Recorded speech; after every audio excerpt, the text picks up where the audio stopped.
Bonjour à tous et à toutes et bienvenue dans cette nouvelle chronique de Kewa. Nous allons aujourd'hui nous demander qui gagnerait entre un légionnaire romain et un hoplite grec.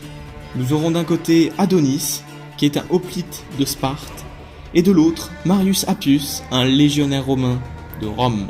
Nous partirons donc du principe que les deux soldats sont de bons combattants. Pour ce qui est de l'équipement de Marius Appius, il est composé d'un casque en fer, d'un javelot de 1,50 m, un glaive de 70 cm, une côte de maille, une cuirasse segmentée qui se met au-dessus de la côte de maille, et enfin un bouclier en forme de tuile de 1,20 m. Pour Adonis, son équipement est composé d'un casque en bronze, une lance de 2 mètres, une épée courte de 60 cm, une armure en bronze et en cuir, de cnémides au tibia, et enfin un bouclier de 1 mètre de diamètre, un bouclier rond. Évaluons maintenant leurs atouts et leurs faiblesses. Pour Adonis, il est plus agile, il a une meilleure portée de coup, et sa tête est entièrement protégée. En revanche, il a une mauvaise visibilité et une mauvaise ouïe. Et il est moins bien protégé et moins bon à l'épée. Pour Marius Appius, il est mieux protégé, meilleur combattant rapproché, en revanche, il est moins agile et il a moins de portée, sauf avec son javelot, qui a une portée d'environ 30 mètres. Maintenant, procédons au scénario. Nous sommes sur un terrain plat en plein jour. Les deux combattants s'observent et essayent de discerner le moindre point faible de leur adversaire. Mais en vain. C'est alors que Adonis charge. Dès lors, Marius vise et lance son javelot. Le grec évite de justesse et continue sa charge.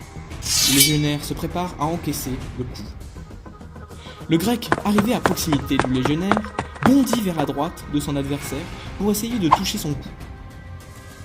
Le romain surpris contre l'attaque du grec avec son bouclier attend. Mais l'hoplite avait tout prévu et assène un coup de bouclier au visage du romain, qui est blessé au menton.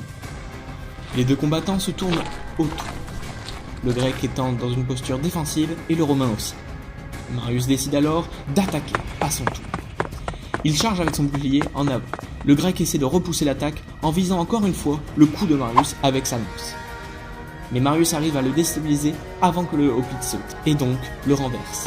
Adonis, étant au sol, lâche sa lance et essaie de faucher les pieds de son adversaire, mais en vain. Le romain taillade la cuisse de son rival, un hurlement retentit. Alors, le romain retente sa chance en attaquant le cou d'Adonis, mais il est paré par le bouclier du grec. Adonis alors se relève et reprend ses distances, en dégainant son arme. Le grec boite un peu, mais est encore apte à se battre. Marius recharge, bouclier en avant. Adonis évite la charge et taillade à son tour le dos de son adversaire. Mais d'un revers précis et net, Marius assène un violent coup au niveau de la gorge d'Adonis, qui tombe avec la jugulaire tranchée. Le romain est victorieux. Alors, le romain serait victorieux dans 70% des cas. Dites-moi ce que vous en pensez dans les commentaires. Le romain étant mieux protégé, il peut alors penser essentiellement, enfin quasi essentiellement, à son attaque.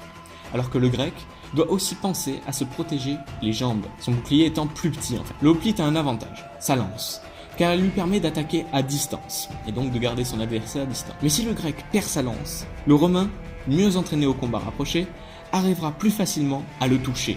Voilà. C'est pour ça que je pense que dans 70% des cas, le légionnaire gagne, malgré sa lenteur, il gagne. Voilà, alors je vais vous dire à bientôt dans une prochaine vidéo, et n'oubliez pas de vous abonner, de liker cette vidéo, de la partager, vous connaissez la chanson, et aussi de rejoindre le serveur Discord, et je mettrai le lien en description. Voilà, allez, tchou tchou.